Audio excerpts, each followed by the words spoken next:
5 seconds.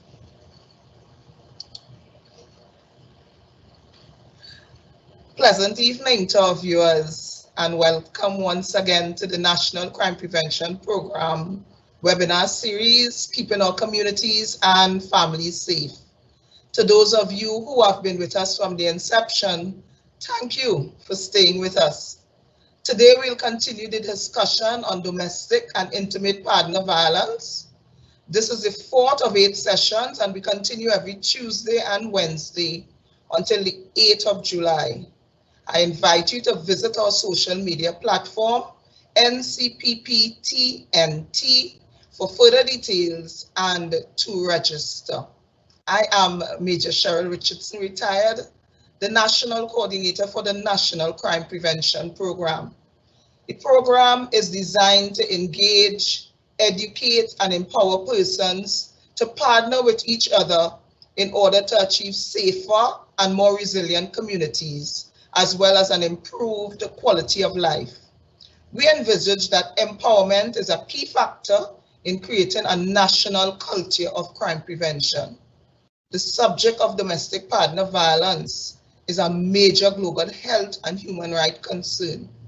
During this time of COVID-19 pandemic, statistics has revealed that there has been a spike in incidents both internationally and locally. Currently, our Parliament is seeking to amend the Domestic Violence Act to provide additional protection for victims. We all are aware that this type of violence can end in tragedy and has the potential to disrupt family life.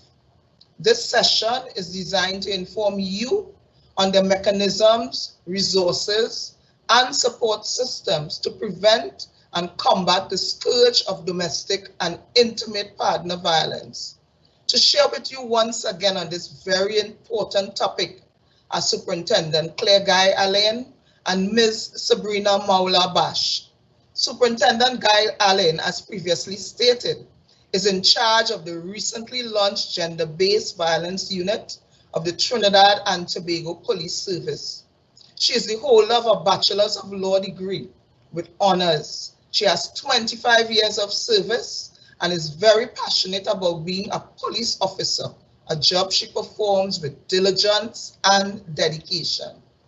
The other speaker, Ms. Sabrina Maula Bash, is the General Manager for the Coalition Against Domestic Violence. Ms. Maula Bash holds a master's degree in Gender and Development Studies. In 2017, she was the recipient of the prestigious Women's Peacemaker Visiting Scholars Award at the Joan B. Kroc Institute for Peace and Justice. She also served as a civil society advisory member to the UN Women Caribbean. At present, she sits on a gender-based violence interministerial committee and is a member of the National Reference Group for the Spotlight Initiative. These two distinguished ladies will continue the discussion on domestic and intimate partner violence. We encourage you, our viewers, to post your questions and comments during the session. And at the end, time permitting, we would seek to answer most of them. Empowerment is key to violence prevention. You can be a part of the solution. We cannot do it alone, but we can do it together.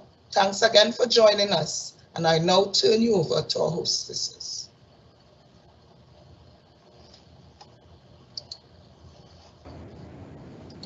Good evening, everyone. I'm happy to be here to do the second presentation on domestic violence / intimate partner violence, gender-based violence. So I'll go into the presentation right away.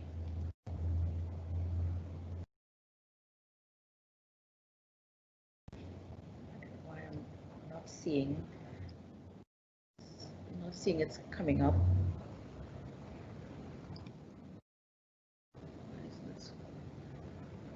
Producer, I'm wondering why I'm not able to scroll down on the presentation.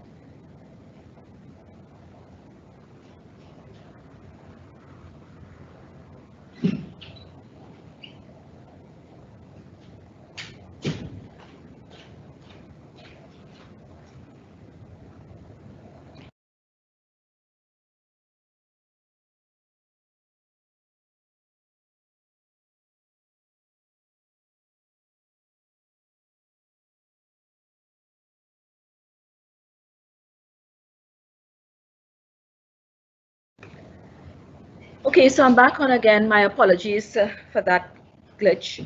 So I want to start off by doing a recap from yesterday, probably for those who may not have joined yesterday but is with us today. And yesterday I basically covered a definition of domestic violence, went into the types of abuse, the forms of abuse, the root causes or the root cause of domestic violence, patriarchal systems, patriarchal ideology, issues relevant to power and control, and then I also covered the cycle of abuse.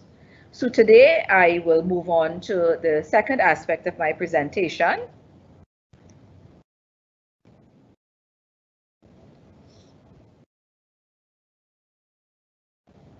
Presenter, I don't know why, but the same thing is happening. I'm not able to scroll down.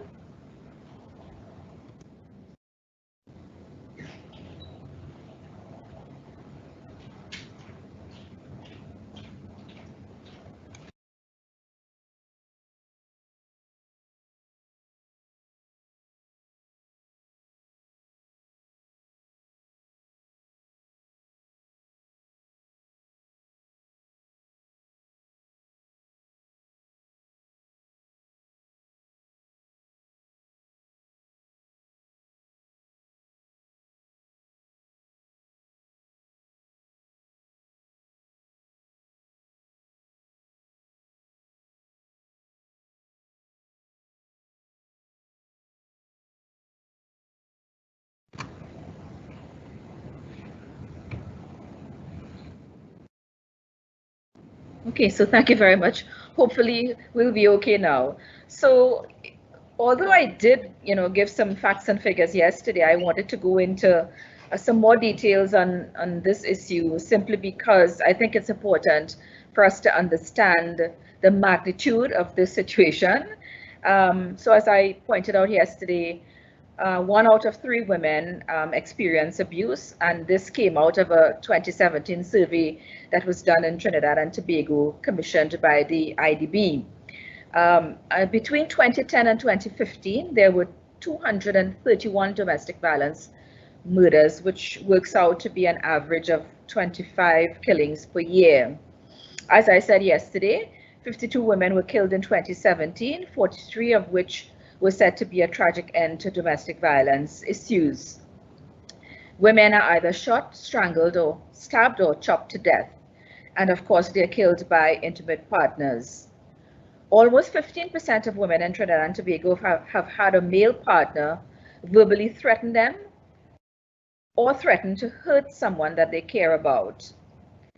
31% of women in Trinidad and Tobago have experienced sexual violence at some point in time in their lives by a partner or even a non-partner. And this includes forced sexual intercourse, attempted forced sexual intercourse, unwanted touching. And of course, this was reported even in instances of victims being before the age of 18. Very important, and which I also mentioned yesterday, is that 1 in 3 women who experience physical or sexual partner violence do not disclose. There's no disclosure and they do not tell anybody about it. So I want to talk about victimhood and have a look at helping persons to find out if they are victims. So certain things to look out for. So are you fearful of your partner a large percentage of the time? You find yourself walking around on eggshells?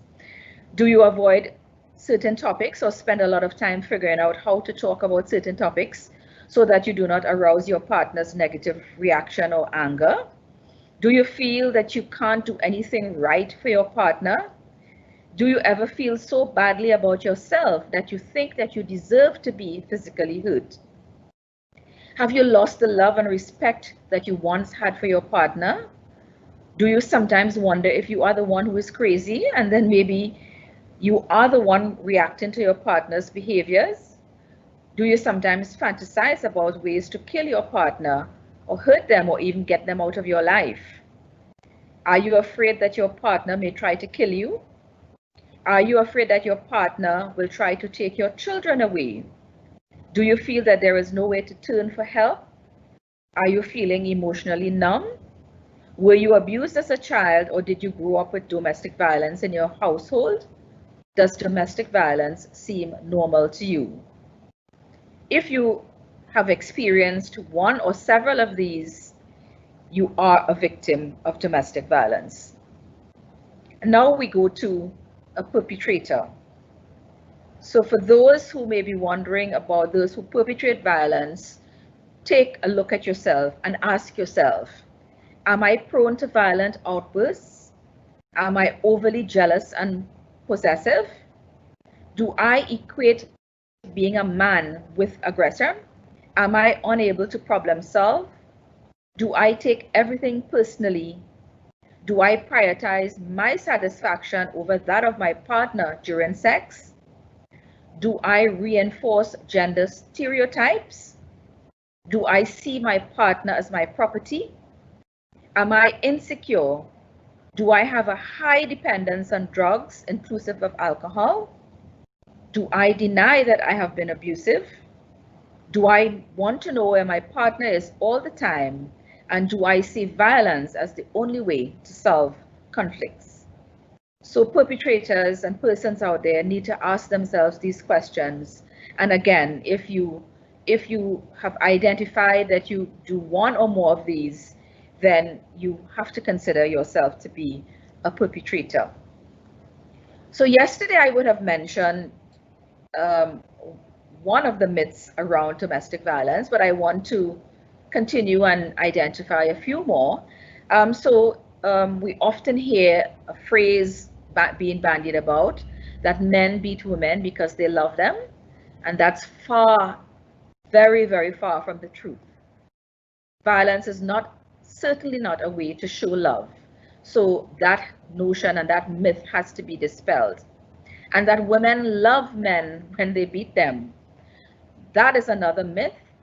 And we have to get away from believing these kinds of statements and these kinds of situations. Also, domestic violence only occurs among lower class or in rural communities. That is not true. We know, and research has shown, that domestic violence happens across the board, among race, all the demographics we can think about, race, color, creed, class, it happens all over.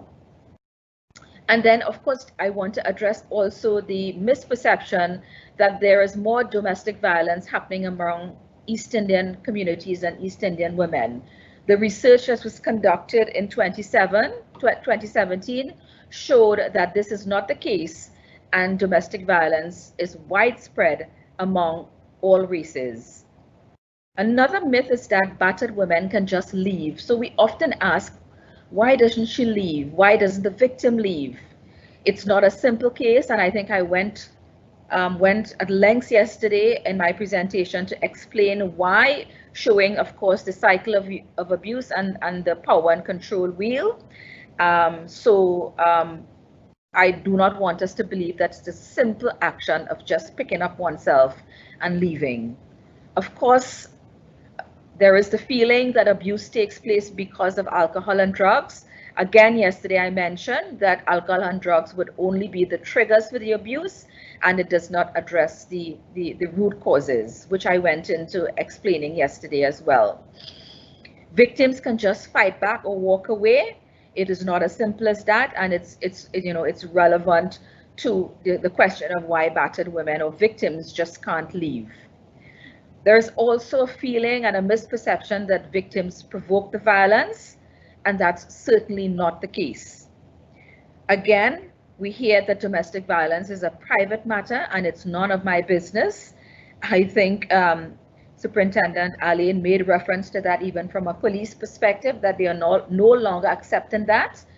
Domestic violence is a crime and it's a criminal activities, and the police and they have vowed to treat with it as such, and it should be viewed by all of us as such. And then there is also the question of victims thinking that they can change the perpetrators. I know that sometimes, when couples are courting, when they're thinking about marriage, and you notice some of the red flags that, I pointed out to yesterday, some victims might say to themselves, well, listen, I will change the perpetrator. I want to say that you might be able to contribute and create an environment, but the change can only come when the perpetrator recognizes that there is a problem and makes the commitment to change. So of course, then the other question,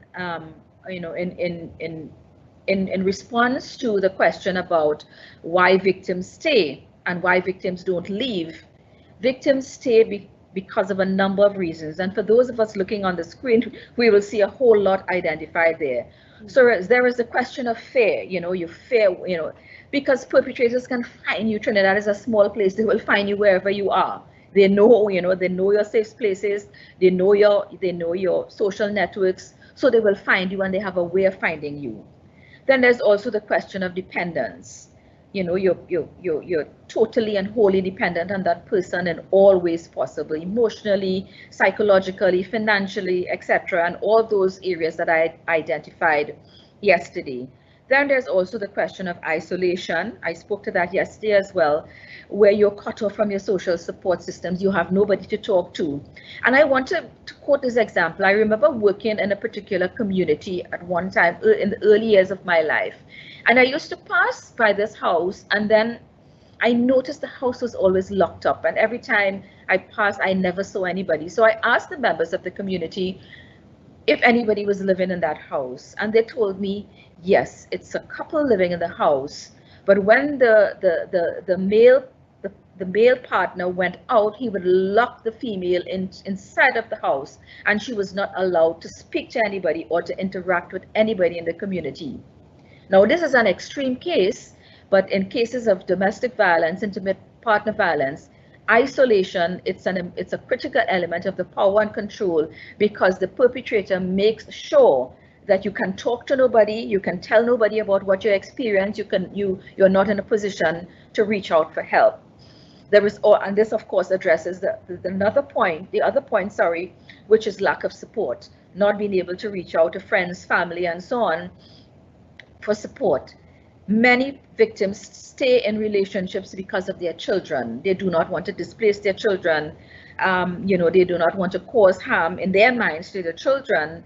But we know differently that the children who remain in these kinds of relationships can end up as abusers themselves, and they grow up with all kinds of issues if not addressed. Of course, there's the question of religious belief, and many religions use doctrines and religious ideology to say, God favors marriages, God wants marriages, he does not want to break up marriages. There are certain religions that says, if you the minute you're married, you belong to your in-laws, you belong to the husband, so you do not under any circumstances come back to your parents' home. And they reinforce notions of perfect families and staying with the husbands, staying with the partners no matter what. Then there is also the question of feeling embarrassed and not wanting. Very often, there is the pressure in society to project that we have these beautiful, perfect families. And when we are accustomed to projecting that, it's embarrassing for us to say, well, listen, my family is not perfect after all. Social standing, of course, is very relevant to the question of not wanting to disclose and being embarrassed. Maybe you victims and perpetrators belong to influential families, prominent families, who belong to the religious fraternity, and they're under pressure as well. We will come to that, family pressure not to disclose, because it will bring embarrassment not only to you but to the families as well. Of course, cultural beliefs is closely associated with the religious beliefs. Of course, the question of accepting blame and getting to that position where the victim said, well, I am to blame. I am the one who's doing the wrong things. I am the one causing this. So it makes no sense, reaching out for help. Then there is the question of optimism, because the victim lives in a state of feeling that things would get better. Remember yesterday when I looked at the cycle of abuse, and I made a reference to the honeymoon phase, where the perpetrator actually goes back into, you know, being this good and loving person, you know, regretful, showing remorse and so on. And that is the phase in which the victims kind of want the perpetrator to be in. And because the perpetrator shows that he or she is capable of demonstrating those kinds of qualities and being in a state and being, you know, the partner that the victim wants, the victim lives in a state of optimism, constantly thinking, well, that person can change, or even like I identified before, maybe I can change him. Yes. And then of course, because the victim, you know, you love your partner, so you really want to stay, and you really do not want to end the relationship. There, we spoke about shame before, and embarrassment, and of course many victims, there is a lot of mistrust in the legal system, especially the court system. If I go to make a report, it will not be treated in the, you know, in the best way possible. If I take the matter to the judicial system, it will take years to, you know, to complete before I get justice, before, you know, I could end up dying before anything happens. Then of course there is the feeling of powerlessness, low self-esteem, and believe it or not, many persons, many victims out there, they are not aware of what to do for help. They are not aware of what is available to them, what social services is available, what help, and so they do not know any better, and they just live in a state of not knowing, and of course finally living in a state of hope where things can get better, and I want things to get better. So I want to talk about what can be done, what can victims do, you know, and we always say to victims, develop a safety plan. And this is very important. So, and many victims know this and they do it already, but it's important to re-emphasize. So it's important to put away important documents, because perpetrators, they attack your passports. They will tear up your passport, so you can't have access to it. You can't flee. You can't leave the country. Things like your birth certificate, your certificates, your school certificates, and so on. So anything, any important documents that can put you in a position to exercise your independence, the perpetrators will make sure that, you know, that they destroy those. So you want to make sure that the children's birth certificates, things like immunization cards, those things that you, if you cannot keep it in where you are staying, that you lodge it with a friend, a colleague, some safe space. That's very important. Critical as well as the plan and escape route. So sometimes when an attack is happening, you want to be able to exit quickly. You want to be able to respond in a quick manner.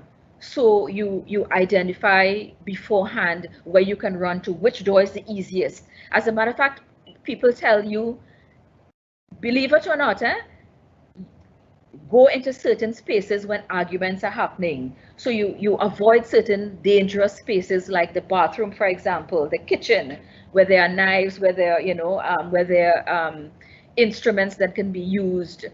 It pains me to have to say that. Imagine you're a victim already, but you have to now make these provisions in your state, in your state of victimhood. And you have to strategize now for yourself around the perpetrator. And this is completely unacceptable, but it's important. It can mean saving a life, all right? Of course, arrange a safe space with a person, any colleague, friend, whatever, and so on. Develop a code even for the children if it's life-threatening. So even if you're not able to make a complete phone call, even if you're able to identify, and if you're able, to dial, all you say is what? Apple.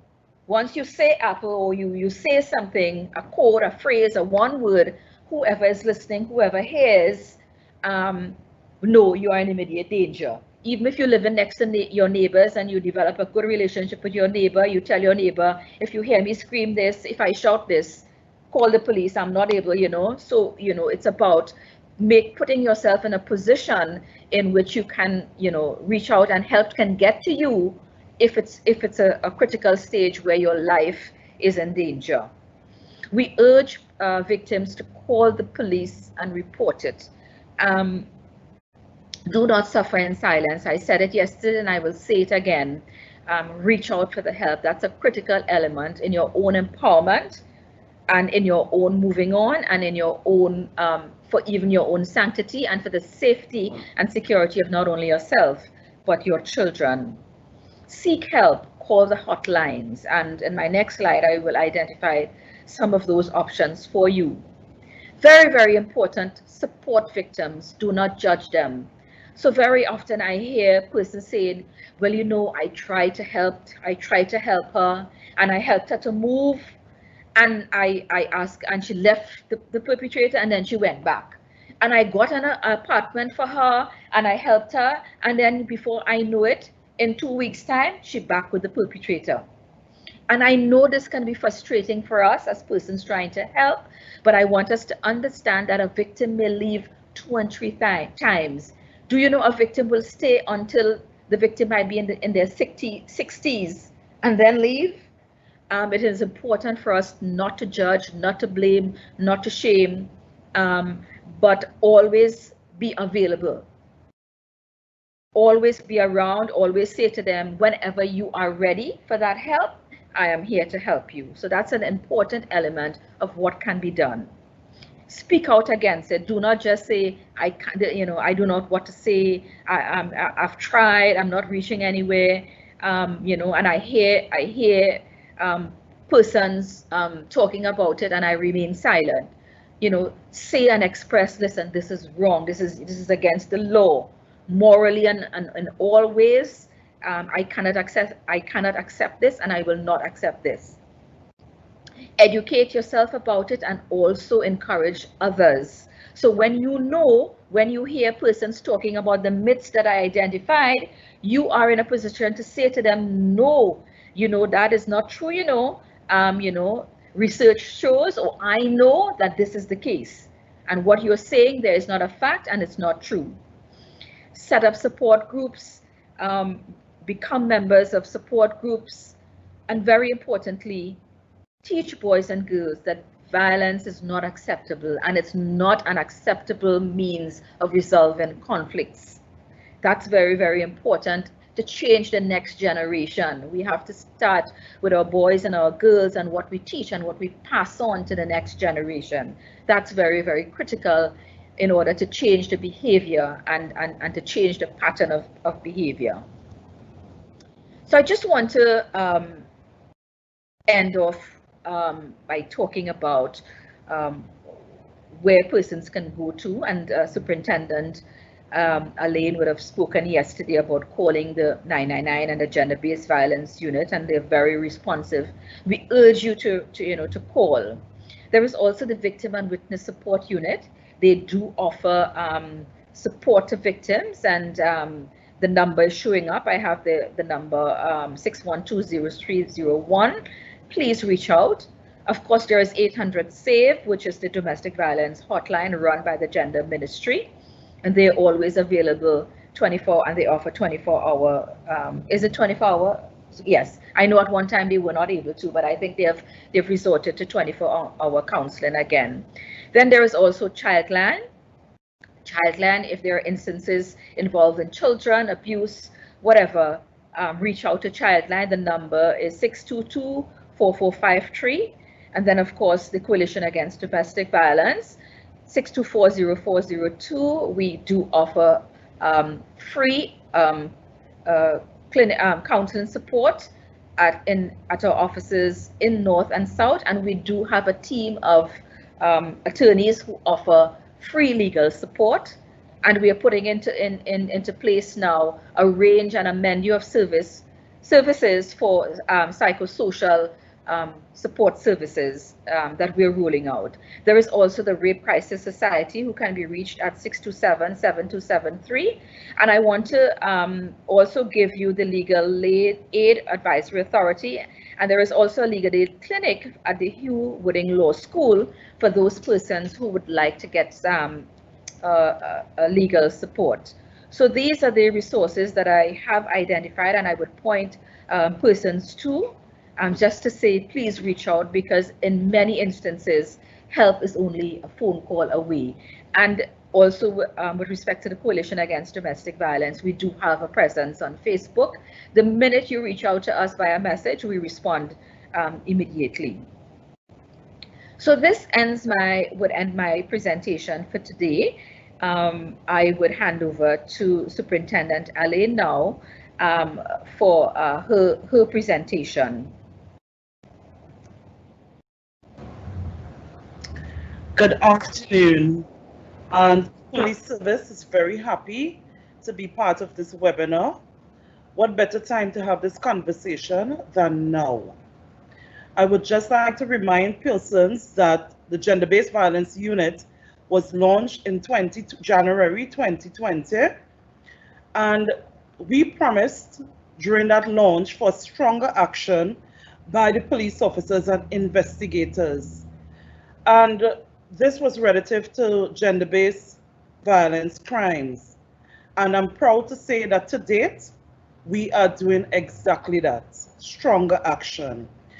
Where a complaint is made and it is determined that the complaint is rooted in gender inequality, we investigate this allegation with the strictest of confidence and confidentiality from beginning to end. I must say that we are working on behalf of the survivors, regardless of gender and nationality. I would like to also take this opportunity, I'm not sure if my unit is listening, but I would like to publicly commend the officers that form part of the Gender-Based Violence Unit for their hard work and dedication. They are really working tirelessly to ensure that the nation can become gender-based violence free. You know, I think of the children in the broken homes whom we have cared for and realize that we have saved lives during these investigations. I also think of the cycle of abuse that we were able to break and remove batterers from the homes. You know, we also would like to thank the Commissioner of Police for this great initiative. You know, some persons may ask, why form a gender-based violence unit? You know, but somehow when you have investigators specialized, the performance and the care given to the victims or survivors is a little bit more. It narrows down who the survivor or the victim goes and report the crime to. You know, you have this avenue where you could go and you could feel confident. Yeah, instead of going to every police officer or every police station.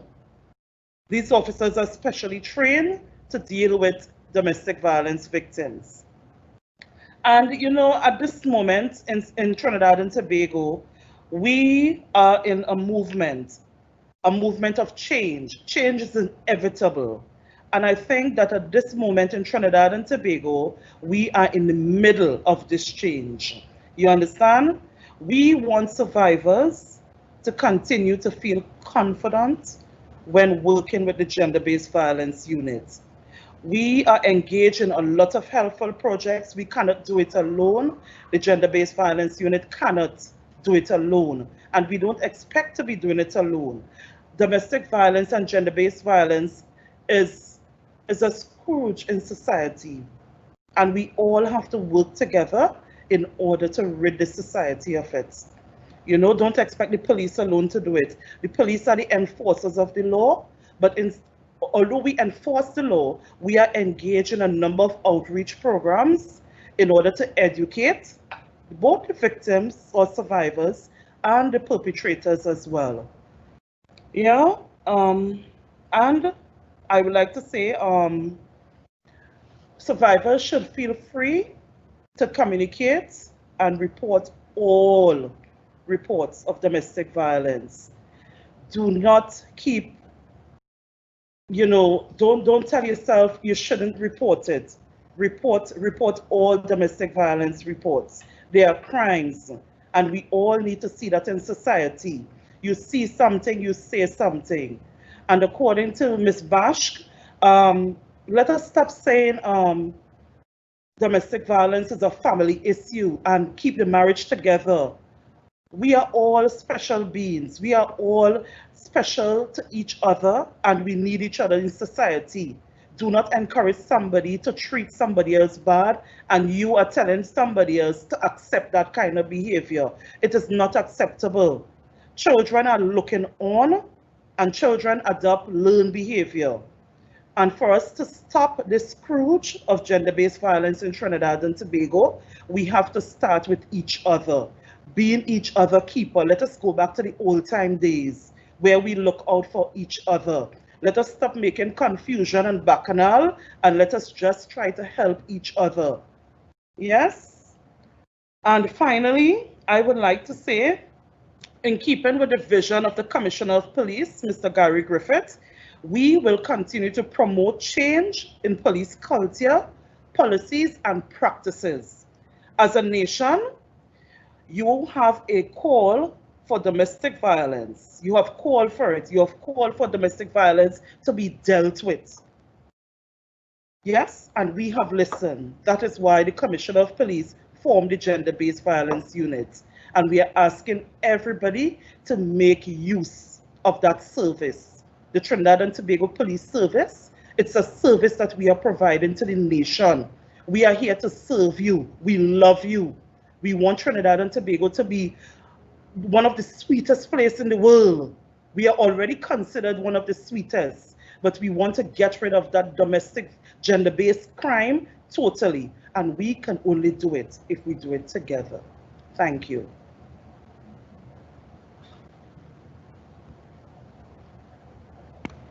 Okay, so back on to me. Thank you, Superintendent. And of course, we're at the stage where we will be attempting to address the questions sent in to us. So today I have 4 questions, and I will try my best to address it in the best way that I can, and hope it. I hope the responses that I give it addresses the questions in the way that the person's posing it expects. So the first question is, if a supervisor in the workplace notices an employee may be the victim of intimate partner violence, how can the supervisor approach the employee? So there are several ways I can answer this, but I want to start off by saying that the Coalition Against Domestic Violence worked in collaboration with the Trinidad and Tobago Chamber of Commerce to develop a domestic violence workplace policy. So that policy is available, and we are asking companies, organizations, etc., to adopt the policy. And with that policy, it clearly identifies ways and mechanisms that can be put in place in with the the HR department and so on, so that it will address the situation of how supervisors can address employees or can approach employees. So with the domestic violence workplace policy, that mechanism will be built in when that policy is put in place. So there are clear lines identified, and there are clear procedures identified through which employees can access management or access the kinds of help that they need. But other than that, I think it would depend on the kind of supervisor that you are. And it's always good for victims if they feel that they can relate to you as a supervisor. And if you, as a supervisor, how I deal with it is that I deal with, in my workplace and in whatever area that I go in, I'm sure to project with the people that I interact with that I am encouraging a safe environment. You can come to me with anything. That does not mean to say that you're giving a safe run for persons to take advantage of you. but you have to create an environment of safety in which the employee can feel free to approach you. Now, if the employee decides that or realizes or is not brave enough or doesn't have the courage enough or is not confident enough to approach at any given time, what can happen is that you can maybe call the employee into a meeting.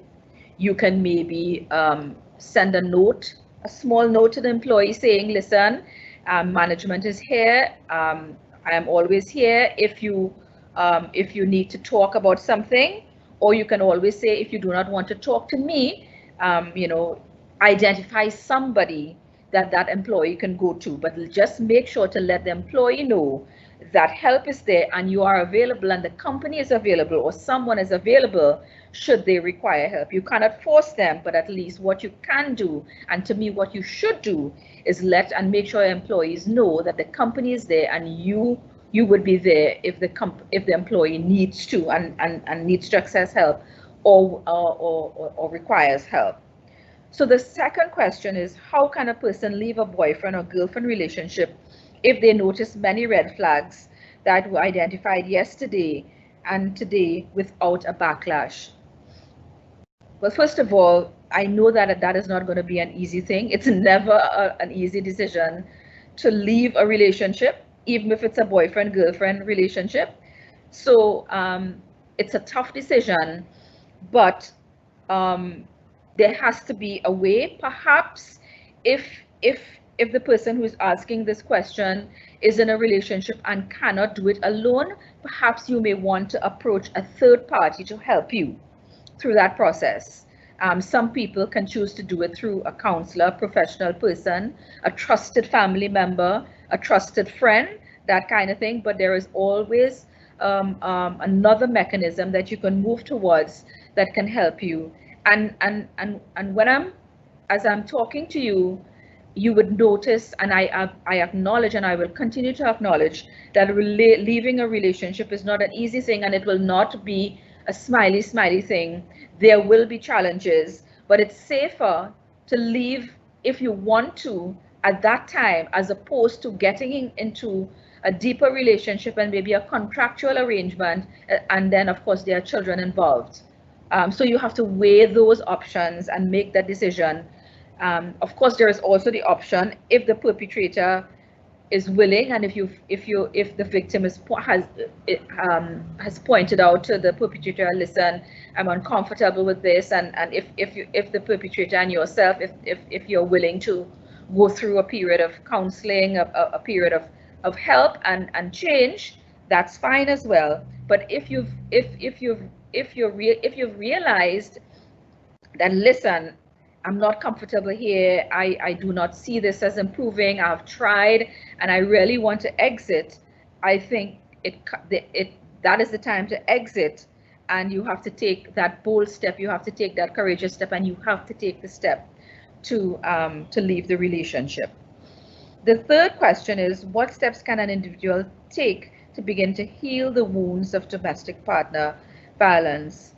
I want to tell you that it may not happen in your lifetime. Sometimes it can go with you through your entire life.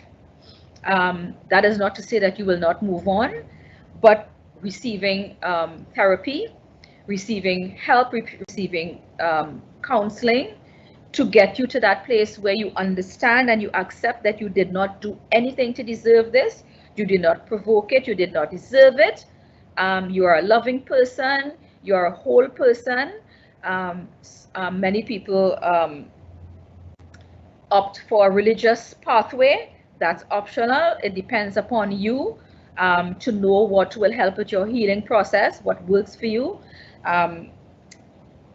There are lots of support groups out there. So for example, as I mentioned yesterday, at the CADV, we have a WhatsApp group that comprises survivors of domestic violence, and they support each other. They provide that support system. So those are some of the options that are available to you. If you're able to, and you can spend time on yourself and time on self-care, if you're able to, and you can, you know, go to the beach, you can go to places of healing. Writing also helps persons, painting, doing journals. Those are examples of activities that can be engaged, that you can engage in, that will help to bring the healing, and that can help you to get back into you and to accept you as the important person that you are, and the beautiful person that you are, and the powerful person that you are. Yes? And the final question is, how could you avoid, yes, I will note that. How could you avoid committing domestic intimate partner violence when your partner is constantly being provoked? Now, provocation is it's an important point. However, at the end of the day, you as the person, you have to be the one in control of yourself. At the end of the day, you have to try to get yourself in a position where no matter what happens, nobody can provoke you. And I want to tell you, in the context of intimate partner violence and domestic violence, we do not find the perpetrators going around beating their bosses. They do not go around beating their best friends. They do not go around, I mean, some do, but not the majority. So what we understand and we acknowledge is that perpetrators, they do know how to exercise power and control over themselves, but they know who to precisely who to exercise the power and control over, and that is the victims. That is their, you know, their partners, their families. So I wanted to make that point, but to say as well, you have to take the necessary precautions. If it means taking anger management classes, if it means going to, you know, to someone who will help you to find ways of to channel your energies, whether it is exercising, whether it's going for a run, whether it's, you know, it's as well writing. The same for the victims. Identify and help to identify those activities which will get you in a place that you can just zone out, that you can just ignore and not allow that person to get you in a place where you do not do what you do not want to do. So that's the only way I can respond to that. And then finally, and then of course a note just coming in, a strong comment came in about the discussion leads in favor of females than males. And then the note was that please reiterate that both men and women can be perpetrators. And yesterday I did that for those who were not there yesterday, and I was very careful to say that we address women more simply because the majority of instances that come to us and that have been reported and continue to report to us, they are females, 1 in every 3. We do not have the data around men. And that is not to say that men are not victims of domestic violence. And we encourage the men who are victims. And when we say the men, we are not talking about all men. When we refer to the perpetrators and refer to the men, we are talking about the men who are perpetrators. So it is not in any way to suggest that it's all men who behave in this manner and all men who perpetrate violence against women. All right, so I just wanted to reiterate that.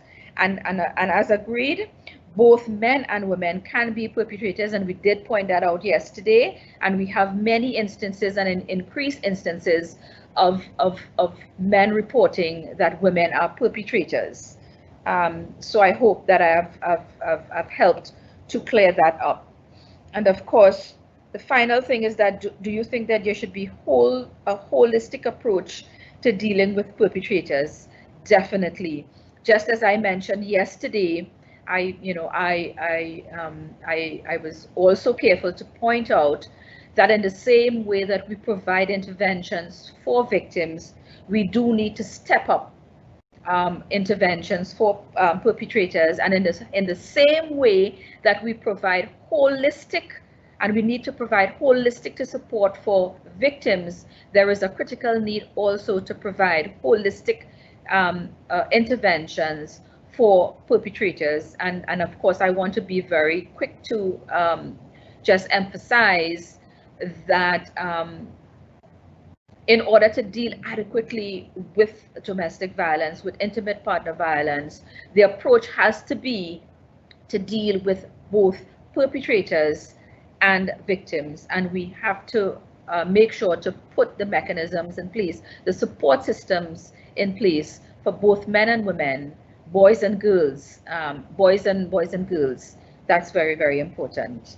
So I will pass over now to Superintendent Elaine for her to address the questions directed to her. Yes, I have some lovely questions here. The first one, how can the community help solve the problem of domestic or intimate partner violence? This question is lovely. Listen, just as I said before, let us be each other's keeper. Look out for each other. If you see a neighbor being violent, even shouting at his wife or girlfriend, you can talk to him about it. Talk to him about it. Do not be afraid to speak to him about it. Tell him, here's what's happening. That is not the way to speak to a woman. Or if it's a woman speaking to her husband or boyfriend in that way, you do the same thing. Do exactly that. Let us look out for each other.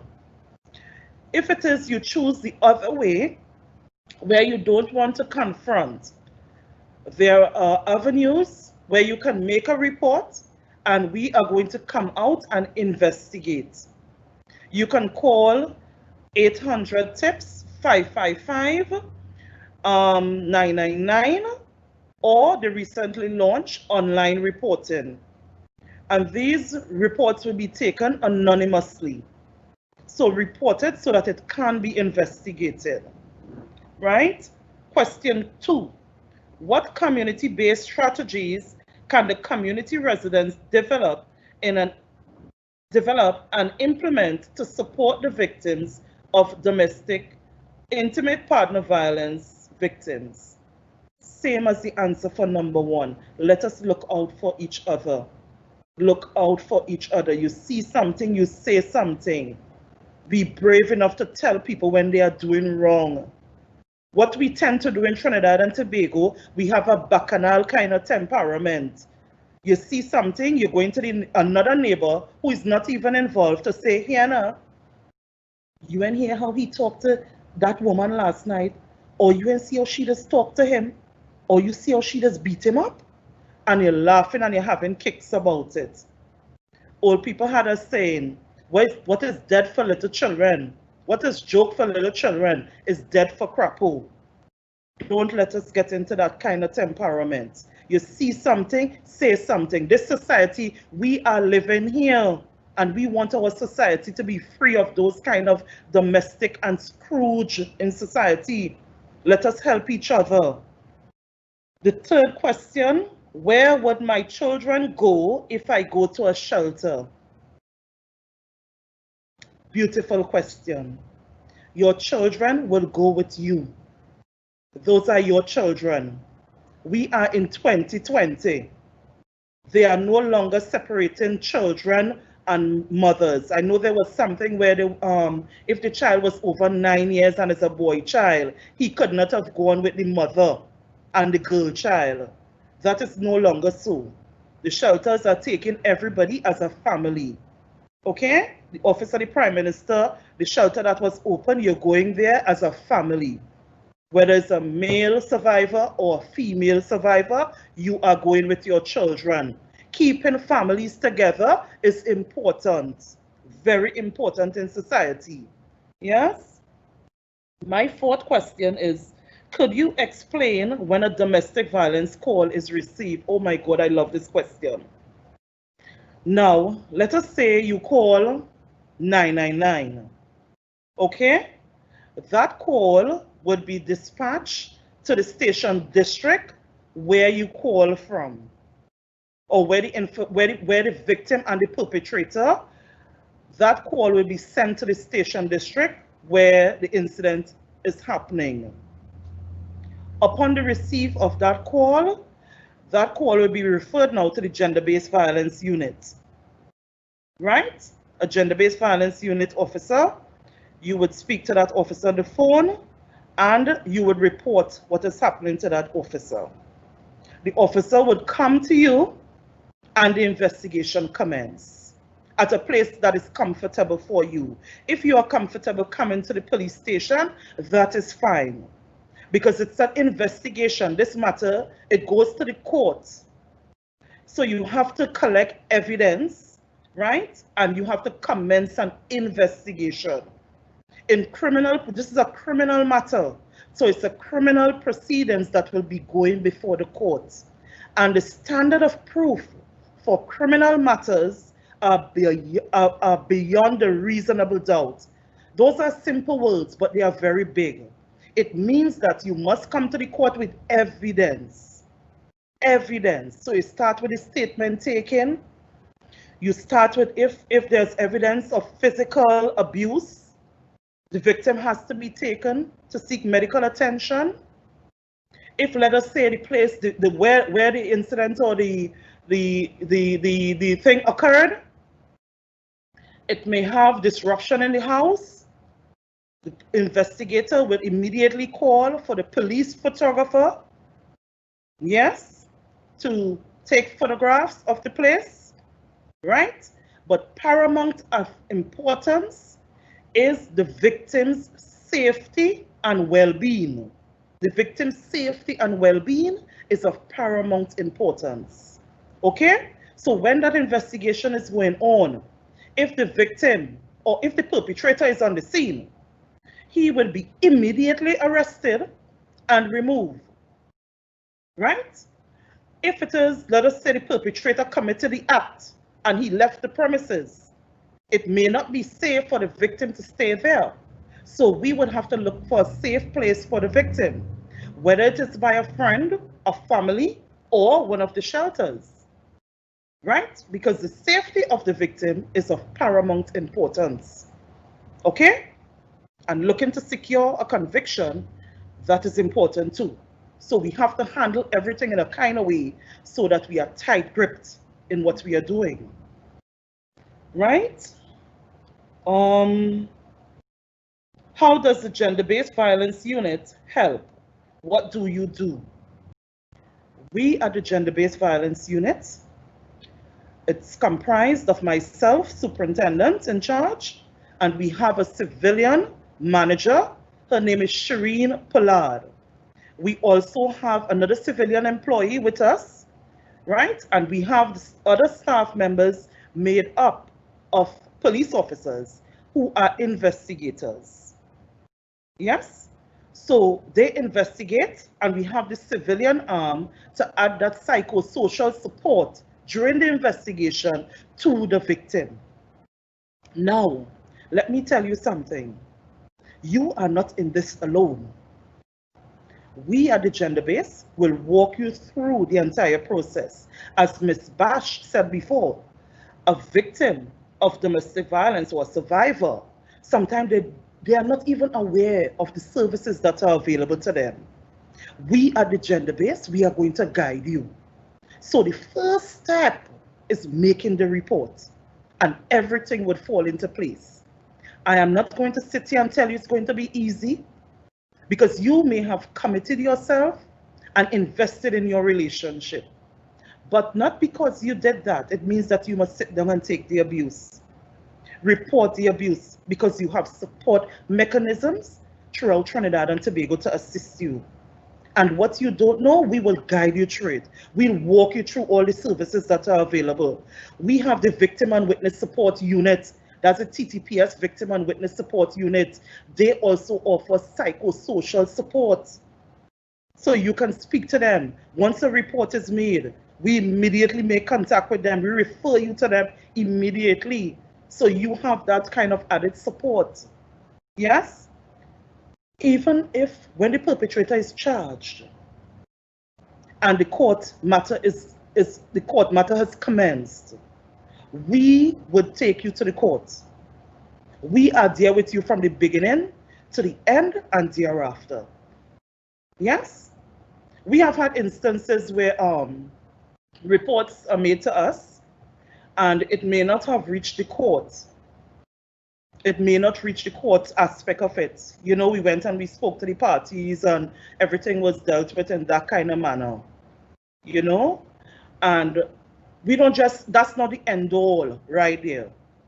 What we do next week, if it happened this week, next week we are going to call you and we are going to ask you if, let's say you all are still together and living in the house, and we call, we say, hey, put that phone on speaker, call John Brown and call Jane Doe. Put that phone there on speaker and let's speak with you all. Hey, how things are going? We do that kind of follow-up. You know, sometimes if we know like a protection order was issued, we call the victim to make sure that, you know, both parties are adhering to the protection order. Both parties adhering. We remind the perpetrator or the respondent on the protection order, hey, don't forget a protection order is in effect, you know, behave yourself. We remind people of that. The unit is not only about just locking up and carrying people to court. We are there as a support mechanism. Yes? And we are not going to condone violence at all, of no kind. Right? The other question. Right. How do you deal with persons who make false domestic violence reports? Hello.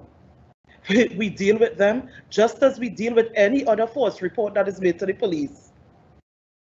Once a domestic violence report is made and there is evidence that it's a false report, whoever made the report, yes, and that is the victim I'm speaking about, like you give a statement and then we found out that the statement was false and whatever, you are going to be charged for making a false report. That is a criminal offense for which you can be charged.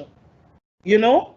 So we are asking the public, not because you want your way out and you want certain things, you would be tempted to come and make a false report. Don't do that. Please, I'm pleading to you all, do not do that. Because once the matter is investigated and it has been established that you have made a false report, rest assured, you will be charged for making a false report. Yes? And it's unfair. It's unfair to do that to people. You know, to go and make all kind of false claims against someone. You know, you mashed up their character, their ego, everything is mashed up. You understand? You damage people's character by those kind of behaviors. And that is something that the TTPS would not be encouraging at all.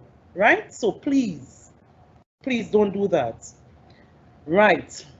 Is the ankle monitor enforced in Trinidad and Tobago? Not as yet. Not as yet.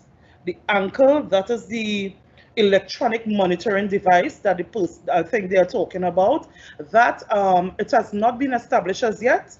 But what I can tell you, the software and all the mechanisms are in place. They are just waiting on Parliament to deal with the amendments. Some suggestions for the amendments went out, and we are just awaiting Parliament to ensure that that is dealt with in Parliament.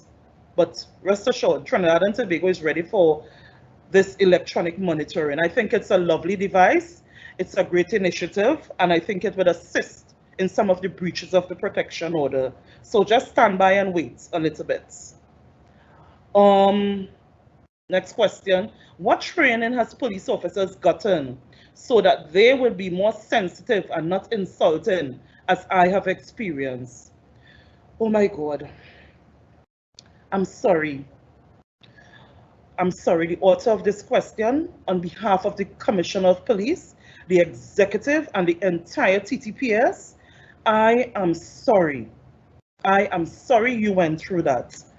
No one should go through that at all with any police officer, notwithstanding what report you went to the station to make. But you know, sometimes police officers, they come from society. Police officers come from society. And sometimes you hear, I like to say what old people, I grew up in Tobago, so you would hear a lot of old slangs from me. Sometimes you hear they say you can carry the camel to the river, but you cannot make the camel drink.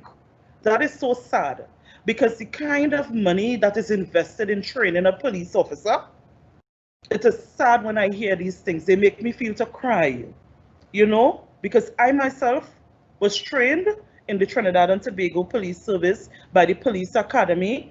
The gender-based violence unit was trained by the NYPD before the formation of this gender-based violence unit. And the TTPS itself, all the police officers are trained in customer service. Every single police officer, they are trained in customer service. So I'm sad to see that this is happening, you know? And the thing about it is that training is ongoing. Training is something that is ongoing, right? Retraining also takes place. The Commissioner of Police, he's very optimistic, and he's very people-centered, and he is trying to change the image within the TTPS. So it's a work in progress, you understand? But we are going to try to change everybody thinking so that everybody could get on the same page. I want you to reach pleasant persons when you go to the stations. Pleasant persons, so that you will feel, just reading this question alone, I could just imagine how this person probably just felt like going back home and not making the report. You know, but I'm sorry. But it's a work in progress, and we will do better. We will do better. Right? What is the process when a person is taken to the shelter? Well, when a person, I could only tell you from what I know, from the police side of it, right?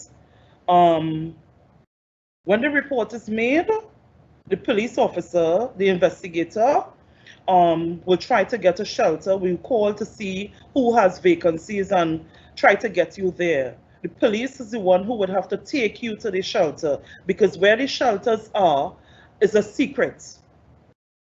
And we can understand why. We can understand why it would be a secret. You don't want the perpetrator to find the victim easily. So it's a secret. It's a secret place. You understand? But the police officers in the district, they know where all the shelters are. So from time to time, they would pop in, they would do patrols, right, at the shelters, just to make sure everything is going as good as ever and everybody's comfortable and safe. When you go to the shelter with your family, it's similar to if you're at home, but you know, it's not it's a home away from home. You understand? You would not have your freedom to move and operate as you would want to. And this is the thing, when survivors and victims are going to shelters, you just understand and be prepared to know that these shelters have rules and regulations that you must abide. It is not a free-for-all. You cannot invite family and friends over. And we can understand why. You remember, you are sort of like hiding away. You are sort of in a place of safety. So you don't want to compromise the place. We have had victims, right? And I'm pleading with the public to please, if you are placed in a shelter, do not embarrass the police. You understand? Because remember, it's we, the police, that call the shelter. Yeah? So when you go there and you compromise the place, it puts the police in a sort of light. You understand? If they hear us call again, they might say, listen, the last person that you brought, they did this, they did that. You know? Go to the shelter and abide by the people's rule. You are not a child, you are an adult person. You understand why you're going to the shelter. It's for your safety. Please ensure that you go there and you keep the place a secret from everybody. Okay? Sometimes I think they have like areas where you can make phone calls to family members and that kind of thing, you know. But it's the movements are restricted, and what you can do at the shelter is sort of restricted. But at the end of the day, you are getting your 3 square meals and snacks. You're in a place where, you know, safe. You have a roof over your head. Yes. and the shelters that the Office of the Prime Minister, because as the TTPS, I represent on one of the interministerial committees with the Office of the Prime Minister, and one of the shelters was opened yesterday. Today's Tuesday? Today's Wednesday, right. I'm working so hard, I don't even know what day of the week it is. So yesterday, one of the shelters was open at a secret place. I cannot tell you where, okay? And that shelter is open, and it's like a one-stop shop. So you would have counselors in there, you would have everything that you want would be inside of there. There's no need. There'll be activities to keep you active and comfortable throughout your stay. So I'm pleading with you, pleading, begging. Please let the shelters remain a secret. Do not be publicizing. Do not do like some of the survivors and victims sending the WhatsApp, you know, the modern day thing, the WhatsApp location. You know, trust the process. Trust the process, because everything is put in place to ensure that you are safe and the investigation could continue. And that was my last question. Yes, that was my last question. Okay, so I do have two additional questions that I would want to respond to, and the first one is what advice can be given to professionals who work with children who live in households, who live in households where domestic violence is present, but the victim refuses to leave or report the abuse. Just like before, even if the person works in the household, you are seeing the crime, you are seeing, you're in the space, and you have an obligation as well to report the matter, and you can do it anonymously. Yesterday, Inspector Allen spoke about the apps and the systems within the police service in which you can make a report without anybody knowing that you can that you are the one to have made the report. But staying silent is not an option. All right. And as well, remember I talked about a situation where you cannot force a victim to seek help. If the victim, maybe the victim is not even aware that a crime is being perpetrated against him or her. In many cases, and as I said in the first presentation, violence and domestic violence is so normalized, and you go into relationships, many victims go into relationships thinking that this is how it's supposed to be. I am supposed, this is how I'm supposed to be disciplined. So maybe the victim may not even want to, does not even know that that person is a victim. Maybe the victim, as I remember I identified, maybe the person might be, if a prominent family or belong to a prominent family, the perpetrator might be an influential person. It may be a director of some big company. It can be a person with a good job. It can be somebody with police connections. We've also found that when they're influential persons who, and so that the victim and maybe even the family may not be supportive and may have said to the victim, well, listen, you have to bear that on your own. We do not want to hear you. We do not want to see you. Or, and for any one of the reasons I identified, I think it was more than 15, if I'm not mistaken, about why victims do not seek help. So it could be, any one of those reasons. But the important thing is, of course, if you're in a position to talk to the victim, if you have a good relationship, just keep reassuring her, that, you are there, and if she requires help at any time, you're willing to help her and you're willing to act on her behalf. Of course, in a safe way. I know it's a very precarious situation if you're in the household and that's your job and that's your income, but I think that person has to weigh whether the victim is at risk for being dead, to end up being dead, or even maybe the children even, and think even about the safety of the children and the psychological effects and the future of those children, and what they will, what can be the impact of being in those situations and even in their future lives.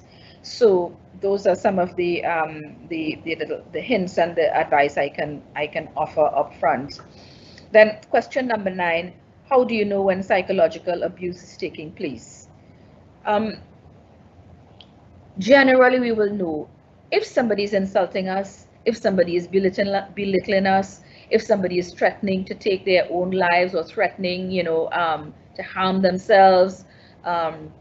If somebody is not satisfied and nothing that you do is good enough in their eyesight. You can't cook as good as mommy.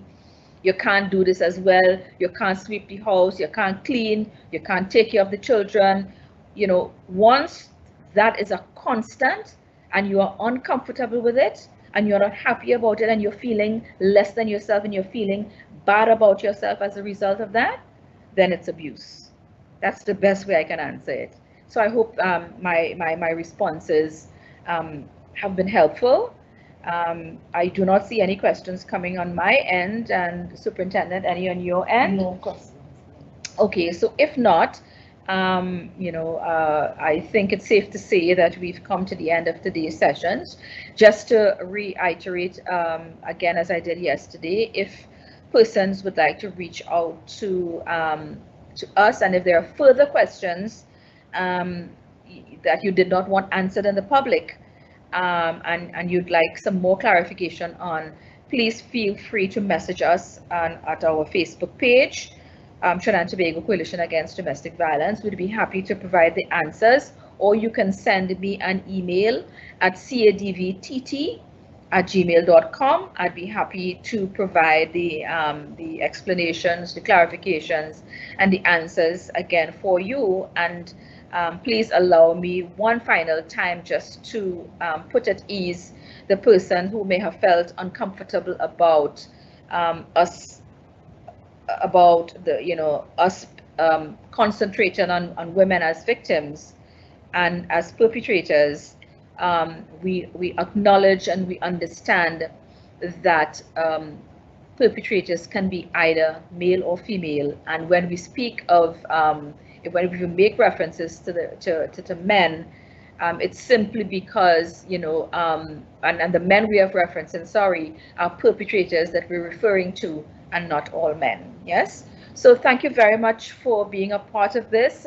Thank you very much on behalf of both Superintendent and I for the opportunity to do this and to let you know that we remain committed to continuing the work that we do, and we assure you that you can reach out to us and we will do our best to respond in the best way that we can to make our families safe, to make our men safe, to make our women safe, to make our children safe, to make our community safe.